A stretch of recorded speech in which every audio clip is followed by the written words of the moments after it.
Hi friends, welcome to my channel. ಇವತ್ತು ನಾನು ಬಟ್ಟೆ ವ್ಯಾಪಾರದ ಬಗ್ಗೆ ಸ್ವಲ್ಪ ಮಾತಾಡೋಣ ಅಂತ. ಈಗ ಹೊಸದಾಗಿ ಯಾರಾದರೂ ಬಟ್ಟೆ ವ್ಯಾಪಾರ ಮಾಡ್ತಾ ಇದ್ದರೆ ಅವರಿಗೊಂದು ಕಿವಿ ಮಾತು. ಬಟ್ಟೆ ವ್ಯಾಪಾರ ನಾವು ಹೇಗೆ ಶುರು ಮಾಡೋದು ಅಂತ ಎಷ್ಟೋ ಜನ ಅನ್ಕೋತಾ ಇರ್ತೀರ. ಅಂಥವರಿಗೆ ನಂದೊಂದು ಮಾತು ನೋಡಿ.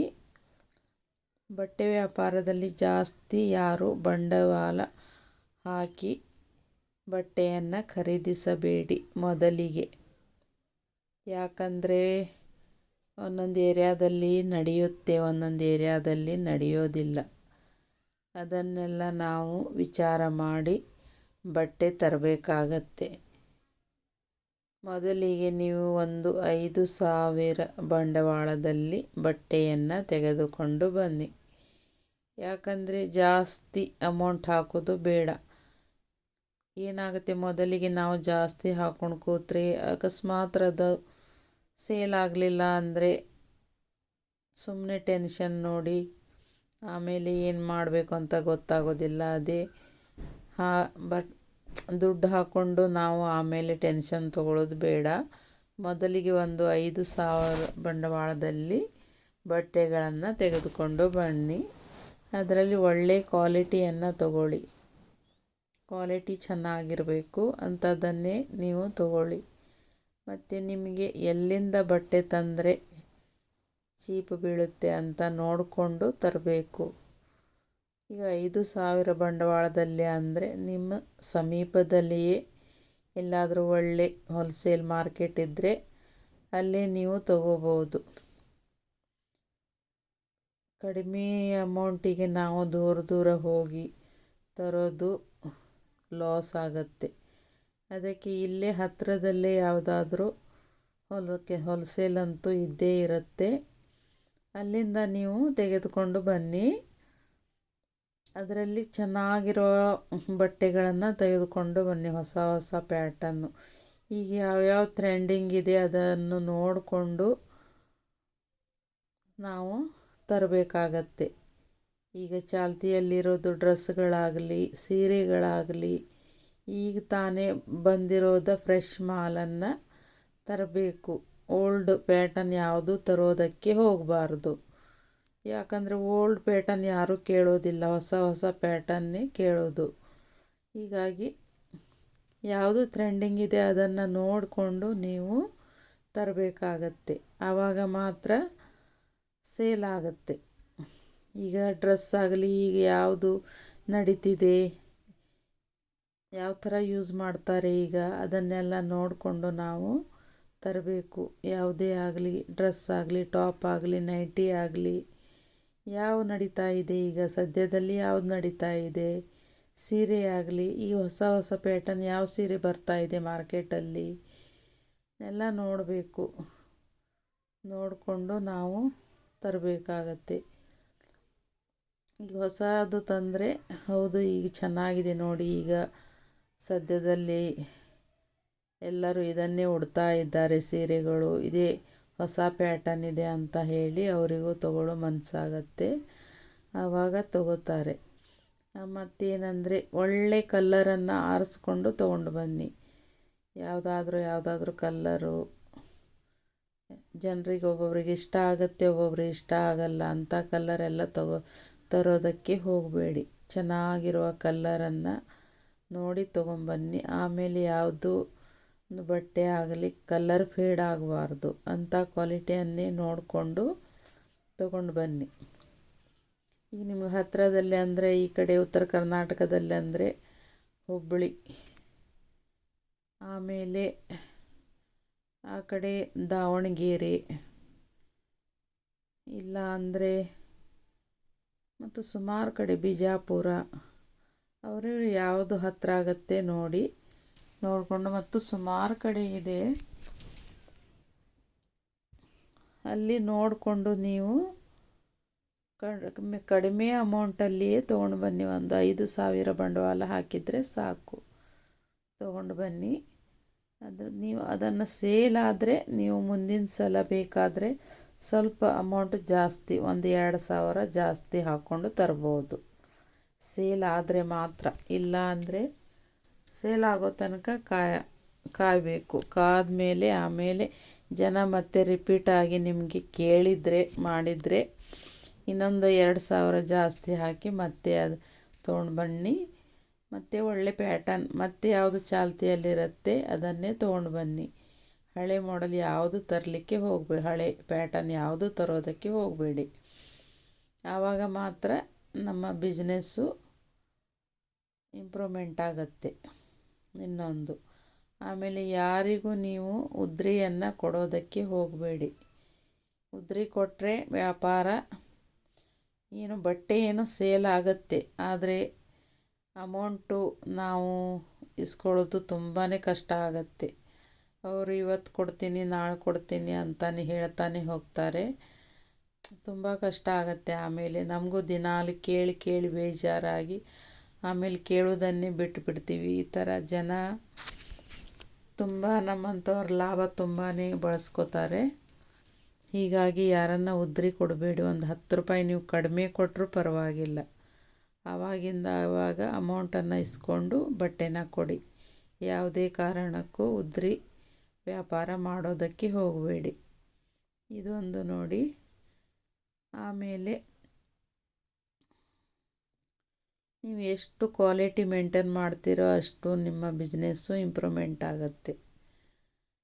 ಆಮೇಲೆ ಕಸ್ಟಮರ್ನ ನೀವು ಚೆನ್ನಾಗಿ ಮಾತಾಡಿಸಿ, ಬಂದಾಗ ಚೆನ್ನಾಗಿ ಮಾತಾಡಿಸ್ಕೊಂಡು ಅವರನ್ನು ಫ್ರೆಂಡ್ಶಿಪ್ ಥರ ಮಾತಾಡಿಸಿದ್ರೆ ಅವರು ಕೂಡ ಬಟ್ಟೆ ತೊಗೊಂಡು ಹೋಗಿ ಮತ್ತೆ ನಿಮ್ಮ ಹತ್ರ ಬಂದೇ ಬರ್ತಾರೆ. ಚೆನ್ನಾಗಿ ಮಾತಾಡೋದ್ರಿಂದ ಮಾತೇ ಬಂಡವಾಳ ಆಗಿರಬೇಕು, ಆ ಥರ ನೀವು ಮಾತಾಡಬೇಕು. ಹೀಗೆ ಮಾಡಿದಾಗ ನಿಮಗೆ ಕಸ್ಟಮರು ಜಾಸ್ತಿ ಆಗುತ್ತಾರೆ. ಅದರಲ್ಲಿ ಮತ್ತೆ ನಿಮಗೆ ಟೇಲ್ರಿಂಗ್ ಏನಾದರೂ ಮಾಡ್ತಾ ಇದ್ದರೆ ಇನ್ನೂ ಅನುಕೂಲ ಆಗುತ್ತೆ. ನಿಮ್ಮ ಹತ್ರನೇ ತೊಗೊಂಡು ನಿಮ್ಮ ಹತ್ರನೇ ಅವರು ಸ್ಟಿಚ್ ಮಾಡೋದಕ್ಕೂ ಕೂಡ ಕೊಡ್ತಾರೆ. ಅದು ಇನ್ನೊಂದು ಲಾಭ ನಿಮಗೆ. ಇದು ಕೂಡ ಚೆನ್ನಾಗಿರುತ್ತೆ ನೋಡಿ. 2 ಬಿಸ್ನೆಸ್ಸು ನಡೆಯುತ್ತೆ ಇದರಿಂದ. ಆಮೇಲೆ ನೀವು ಹೀಗೆ ಒಳ್ಳೊಳ್ಳೆ ಕ್ವಾಲಿಟಿಯನ್ನು ತರ್ತಾ ಇದ್ದರೆ ನಿಮಗೆ ಬಟ್ಟೆ ವ್ಯಾಪಾರ ಅಂತೂ ಪಕ್ಕಾ ನೋಡಿ, ಚೆನ್ನಾಗಿರುತ್ತೆ. ಆಮೇಲೆ ಹೀಗೆ ನಡೀತಾ ನಡೀತಾ ನೀವು ಏನು ಮಾಡಬೇಕು, ದೂರ ದೂರ ಹೋಗಿ ಕಡಿಮೆ ರೇಟಲ್ಲಿ ಎಲ್ಲಿ ಬೀಳುತ್ತೋ ನಿಮಗೆ ಅಲ್ಲಿ ನೀವು ಬಟ್ಟೆಗಳನ್ನು ತೊಗೊಂಡು ಬರಬೇಕು. ಆವಾಗ ನಿಮಗೆ ಇನ್ನೂ ಜಾಸ್ತಿ ಪ್ರಾಫಿಟ್ ಆಗುತ್ತೆ. ಈಗ ಬೆಂಗಳೂರು ಈ ಥರ, ಸೂರತ್ತು, ಆಮೇಲೆ ಜಾಸ್ತಿ ನಿಮ್ಮದು ಬಟ್ಟೆ ಸೇಲ್ ಆದಮೇಲೆ ನೀವು ಸೂರತ್ತಿಗೆ ಹೋದರೆ ತುಂಬ ಒಳ್ಳೆಯದು. ಅಲ್ಲಿ ತುಂಬ ಕಡಿಮೆ ರೇಟಲ್ಲಿ ಸಿಗುತ್ತೆ. ಅಮೌಂಟು ತುಂಬ ಬೇಕಾಗುತ್ತೆ. ಲಕ್ಷಗಟ್ಟಲೆ ಅಮೌಂಟ್ ತೊಗೊಂಡು ಹೋದ್ರೇ ಮಾತ್ರ ಅಲ್ಲಿ ನಾವು ತಗೊಳ್ಳೋದಕ್ಕೆ ಆಗುತ್ತೆ. ಇಲ್ಲಿ ನಿಮಗೆ ಒಂದು 50,000 1,00,000 ಒಳಗಡೆ ಅಂದರೆ ನೀವು ಬೆಂಗಳೂರಿಗೆ ಹೋಗೋದು ತುಂಬ ಒಳ್ಳೆಯದು. ಅಲ್ಲಿ ಚಿಕ್ಕಪೇಟೆಯಲ್ಲಿ ಒಳ್ಳೊಳ್ಳೆ ಅಂಗಡಿಗಳಿವೆ. ಅಲ್ಲಿ ನೀವು ತಗೊಂಡ್ರೆ ನಿಮಗೆ ತುಂಬ ಒಳ್ಳೆಯದು ನೋಡಿ.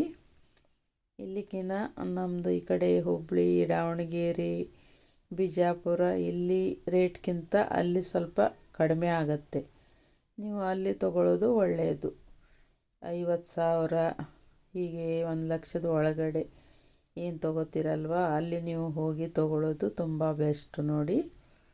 ಒಳ್ಳೊಳ್ಳೆ ಕಲೆಕ್ಷನ್ನು ಸಿಗುತ್ತೆ, ತುಂಬ ವೆರೈಟಿ, ಆಮೇಲೆ ಒಳ್ಳೆ ಬಟ್ಟೆಗಳು ಸಿಗುತ್ತವೆ. ನಿಮಗೆ ನೀವು ಹೇಳಿದ ಪ್ಯಾಟರ್ನ್ ಎಲ್ಲನೂ ಅಲ್ಲಿ ಸಿಗತ್ತೆ. ಇದು ಒಂದು.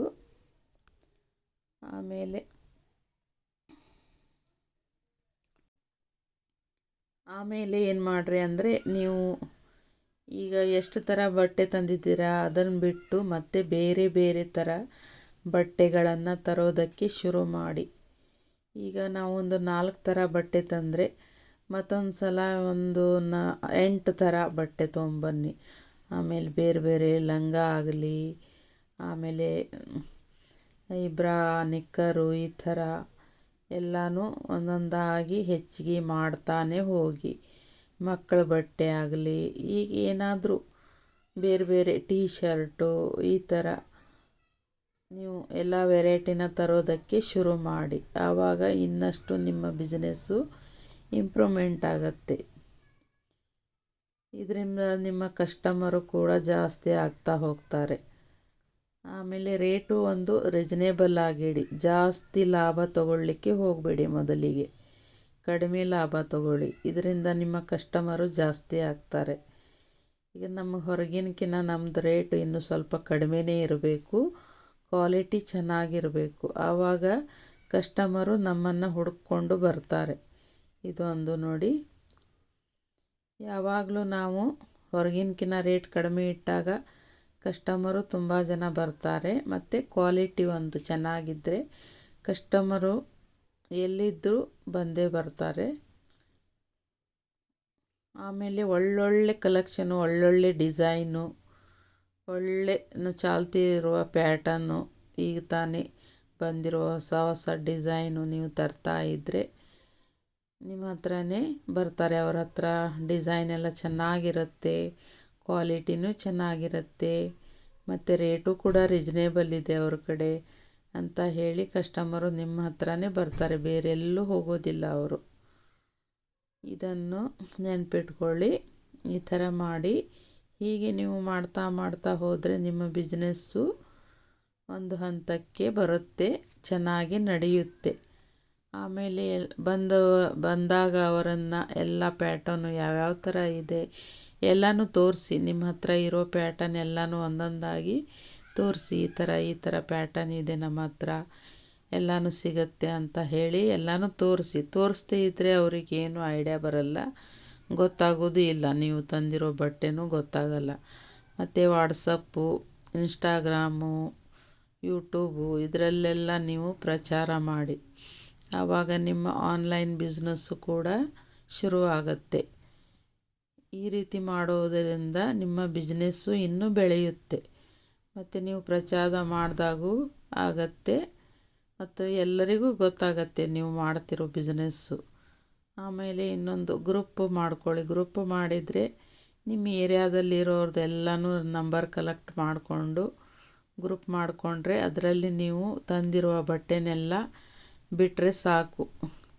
ಎಲ್ಲ ಫೋಟೋ ತೆಗೆದು ನೀವು ಬಿಟ್ಟರೆ ಸಾಕು, ಎಲ್ಲರಿಗೂ ಗೊತ್ತಾಗತ್ತೆ ಈ ಥರ ಇದೆ ಅಂತ ಹೇಳಿದರೆ. ಎಲ್ಲನೂ ನೀವು ಬಂದ ಕೂಡಲೇ ನಿಮ್ಮ ಹೊಸ ಪ್ಯಾಟರ್ನ್ ಮಾಲೆಲ್ಲ ಬಂದ ಕೂಡಲೇ ಹಾಕಿದರೆ ಸಾಕು, ಅವರಾಗೆ ಬರ್ತಾರೆ, ಬಂದು ನಿಮ್ಮ ಹತ್ರ ತೊಗೊಂಡು ಹೋಗ್ತಾರೆ. ಇದರಿಂದ ಕೂಡ ನಿಮ್ಮ ಬಿಸ್ನೆಸ್ಸು ತುಂಬಾ ಇಂಪ್ರೂವ್ಮೆಂಟ್ ಆಗುತ್ತೆ. ನೋಡಿ, ಈ ಥರ ಮಾಡಿ ನೋಡಿ, ಪಕ್ಕಾ ನಿಮ್ಮ ಬಿಸ್ನೆಸ್ಸು ಸಕ್ಸಸ್ ಆಗಿ ನಡೆಯುತ್ತೆ.